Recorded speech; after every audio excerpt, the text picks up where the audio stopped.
А теперь вернемся к теме водителей и пешеходов, к теме, которую мы активно обсуждали на прошлой неделе. В прошлый раз я уже говорил о том, чего не хватает нашим дорогам. Не столько инфраструктуры и строительной логистики, сколько банального взаимного уважения как со стороны водителей, так и со стороны пешеходов. В Казани в этом году пострадавших пешеходов стало больше на 6 человек, чем за аналогичный период прошлого года. Еще 6 человек. Не так много, скажете вы, а я скажу, целых 6 человек оказались в ситуации риска для здоровья и жизни. Анализ ситуации на дорогах за прошлый год показал, более 15% всех ДТП связаны с наездом на пешеходов. При этом каждый 4-й такой случай произошел в зоне пешеходного перехода.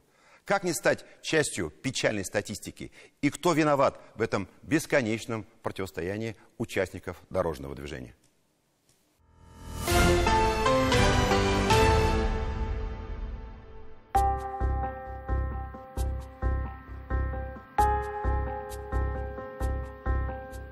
Классическое противостояние. Автомобилисты хотят, чтобы пешеходы никогда не переходили дорогу. Пешеходы призывают штрафовать автомобилистов за нарушение ПДД на переходе на огромные суммы. Желательно с конфискацией имущества. И то, и другое столкновение мнений приводит к столкновению буквальному. Иногда с летальным исходом. 22 января наезд на пешехода произошел на улице Богатырской. Чуть позже, 12 февраля, на Горьковском шоссе водитель стал пешеходом буквально на минуту. Остановился, чтобы осмотреть свой автомобиль, в результате чего был сбит насмерть. И вот уже на этой неделе снова классика жанра. Пешеход возникает из ниоткуда, переход в неположенном месте. Не заметил, не успел, сбил. Видите, вот она идет где, видите? Они не по пешеходному переходу тут проходят. Я смотрела туда, естественно, смотрела вот сюда, она как-то тут оказалась. Я даже машиной, мне кажется, ее не задела. Там даже нет ничего. Она упала и об асфальт ударилась. Пешеход – самый уязвимый участник движения и порой самый безответственный. По статистике, больше половины пешеходов со смартфонами в руках не смотрят по сторонам. В наушниках не слышат, что происходит вокруг. Однако не все пешеходы – автомобилисты, но все автомобилисты так или иначе пешеходы. ГИБДД Казани на этой неделе развернули рейд «Осторожно, пешеход». Сама формулировка гласит: двойной спрос именно с водителей. Негласно, даже если пешеход не прав, он все равно прав. Пешеход начал вступать на пешеходную дорожку после того, как я уже был на ней. Вы не успели уже да? Нет, дело не в том, что не успели, там физически невозможно было остановиться. То есть я уже проезжал пешеходный переход. Если люди дуркуют и перебегают где положено, естественно, пропускаешь, но они создают аварийную ситуацию. То самое «не заметил, не успел» происходит каждый день и часто на нерегулируемых переходах.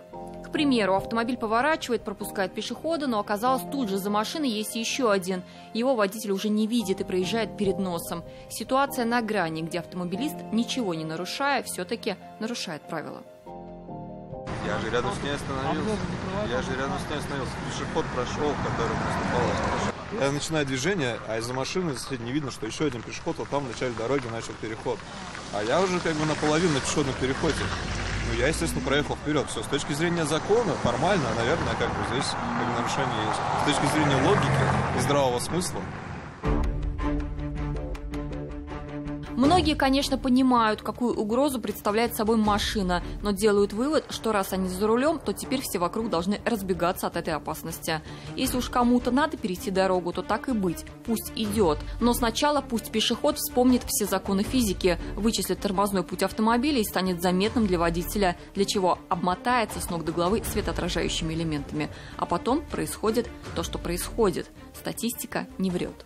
В городе Казани зарегистрировано 274 дорожно-транспортных происшествий. К сожалению, 88 дорожно-транспортных происшествий, связанных с наездами на пешеходов, в которых 3 пешехода погибли, и 90 пешеходов получили ранения различной степени тяжести. Если брать во внимание количество наездов, в том году было 82 наезда, в этом 88. На 6 больше в этом году. В 70% случаев наезды происходят по вине водителей. Но что делать с теми, кто переходит дорогу там, где сочтет это жизненно важным, то есть в любом месте? Один из самых аварийных участков Казани – вот эта многополосная проезжая часть по улице Ершова. Здесь неоднократно случались наезды на пешеходов. Вот видите автобусную остановку? Несмотря на то, что пешеходный переход находится в 100 метрах от нее, многие предпочитают просто наобум перебегать на другую сторону. В городе, застроенном подземными, надземными переходами, тормозными преградами и знаками, пока не хватает одного – человеческого здравого смысла. 100 метров до наземки зачем, когда можно просто наперерез, иногда спиной, идти по диагонали, сокращая путь? Помирать так с высоко поднятой головой. За 10 минут на широкой проезжей части мы насчитали не менее 7 перебежчиков. За время реакции водителя за 1 секунду при скорости 60 км в час автомобиль проезжает 17 метров. Плюс остановит тормозной путь. В результате 17 метров плюс тормозной путь у нас получается порядка 35 метров остановка, когда автомобиль остановится. То есть он должен увидеть пешехода заранее. А здесь же опять же фактор какой? Какая характеристика у водителя, какой у него возраст, какие погодные условия, какая проезжая часть. При этом я назвал идеальные условия торможения, это на сухом асфальте. Причем не всегда помогают светофоры, даже умные, не всегда нажимаются кнопки. Пустая дорога, перебежим, и идут. Потому что водитель должен остановиться. По закону, кстати, действительно должен. Практически при любом раскладе суд на стороне пешехода. Даже если он был пьяный, даже если он... Да, совершенно верно. А по гражданской всегда отвечает автомобилист. По уголовной и административной еще можно как-то отвязаться. Ну, например, что не было возможности затормозить.